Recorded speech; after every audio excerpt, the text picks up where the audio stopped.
Alongside tyre pressures, the most dramatic way of influencing the handling of your kart is through how you set up your seat, through seat position and seat height. The seat position dictates how far forward or to the rear of the kart you're sitting, and seat height is obviously how high or low in the kart you sit. I find that seat position perhaps has less of an influence than seat height does, but it's worth knowing about it. I brought along this to demonstrate it. Seat position dictates how far forward or to the rear of the kart you're sitting. If you're sitting forward, the kart is more front heavy. It means that you've got more balance in the front. I like this because I can throw the kart in and I know what it's going to do. The back end is a bit looser, but I can deal with that during the corner.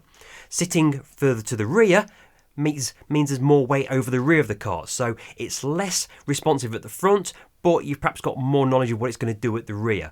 That's all down to driving style. Like I say, I prefer it to be to the front like that. However, seat height, that does have a dramatic impact on the handling of the kart. The higher you are, the more body roll you've got, which is great when you've got low grip conditions, because as you move your weight over, it gives more weight to the corners of the kart. So that's a good thing in wet conditions, for example. But in dry conditions, you want a stable planted kart. So rather than being up high, we drop it down a little bit. It gets a more stable base. So let's take a look at setting up the seat. You do it on the kart setup menu and you use these slider bars here. If you move the slider bar for the seat position up, it pushes the seat forward. Slide it down, it pushes the seat to the rear. Obviously, moving the seat height up and down will adjust the height accordingly. As I say, I would only really push the seat anything above 0.16 if I was in low grip conditions, if it was raining.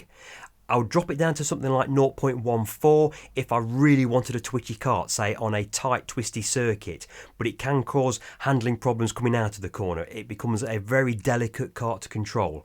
For most karts and most users, 0.15 is probably the most balanced, predictable seat setting. It's probably the setting I use more than any other setting, and it's just reliable. Best thing that you can do is go to the test tracks and try out each setting. Try out 0.16, have a few laps, go to 0.15, have a few more laps, go to 0.14, see which one you're most comfortable with. Sort out seat height first and then go to the seat position. While adjusting the seat height will have the most dramatic impact on the handling of your kart, adjusting seat position will tailor-make it to your own driving style. If you prefer a rear bias kart, move the seat back. If you prefer a nose-heavy kart, move it forward. So that's how to adjust your seat. Every kart is slightly different, so what you use on maybe a Kart Republic won't work on a Sierra kart. It's up to you to work out the best balance for each kart. I'll see you next time.